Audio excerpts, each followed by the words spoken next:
Praise the lord. ఈరోజు దేవుడు బలపరిచే వాక్యం యోహాను రాసిన సువార్త 6వ అధ్యాయం 56వ వచనం. నా శరీరము తిని నా రక్తము త్రాగువాడు నాయందును నేను వానియందును నిలిచియుందుము. అవునండి, దేవుడి సమయమందు తన చక్కని వాక్కు ద్వారా మనందరితో మాట్లాడుచున్న మాట. నెలలో మొదటి వారం ఆదివారం అనగానే క్రైస్తవులమైన మనకు గుర్తొచ్చేది ప్రభు రాత్రి భోజనం. అవునండి, దాన్ని స్వీకరించే వారిలో వాటిని ఆయన శరీరమని రక్తమని ఎంచక కేవలం రొట్టె ద్రాక్షారసంగా భావించేవారు కొందరున్నారు. తమ తప్పులను విడిచిపెట్టకుండా ఏదో పేరుకి తీసుకోవాలనుకునేవారు ఉన్నారు. కేవలం నెల అంతటిలో ఆ రోజు మాత్రమే చర్చికి వచ్చేవారు ఉన్నారు.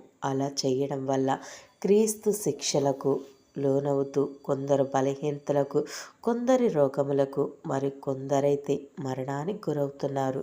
స్నేహితులారా, మీరైతే దేవుని దృష్టిలో అపరాధులు కాకుండా వివేచించి మిమ్మును మీరు విమర్శించుకుంటూ మీ తప్పిదములను ఒప్పుకుంటూ ప్రభు బల్లను యోగ్యముగా స్వీకరించండి.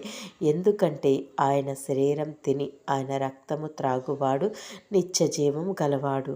అవునండి, ఆయన రక్తము ఆయన శరీరం మనం తీసుకున్నప్పుడు, బల్లలో పాలు పొందుకున్నప్పుడు ఆయనను ప్రతి ఆదివారం ఆయన సన్నిధికి రావాలి.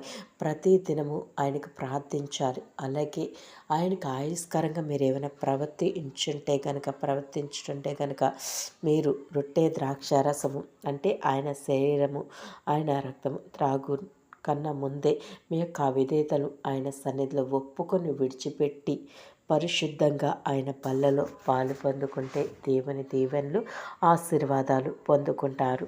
అవునండి, మనము ప్రభు బలలో పాలు పొందుకునే ముందు ఆయనకు ఆయుష్కరంగా ఏమైనా ప్రవర్తించి ఉంటే కనుక ఆయన యొక్క పాదాల చెంత పశ్చాత్తాపంతో ఒప్పుకొని విడిచిపెట్టి దేవుని కనికరం పొందుకొని పరిశుద్ధంగా ప్రభు బలలో పాలు పొందాం. దేవుడి వాక్యము దీవించి ఆస్వాదించును గాక.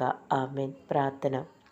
యేసయ్యా, నీకే స్తుతులు స్తోత్రాలే. అవును తండ్రి, నాన్న తండ్రి, నీ బల్లలో మేము పాలు పొందినప్పుడు నాన్న తండ్రి పరిశుద్ధంగా పవిత్రంగా నా బల్లలో పాలు పొందుటకు అటువంటి పరిశుద్ధత కలిగి జీవితం పరిశుద్ధంగా జీవించడానికి మరణం వరకు నమ్మకంగా జీవించడానికి సహాయం దయచేయమని యేసు నామములో అడిగి వేడుకుంటున్నాము తండ్రి.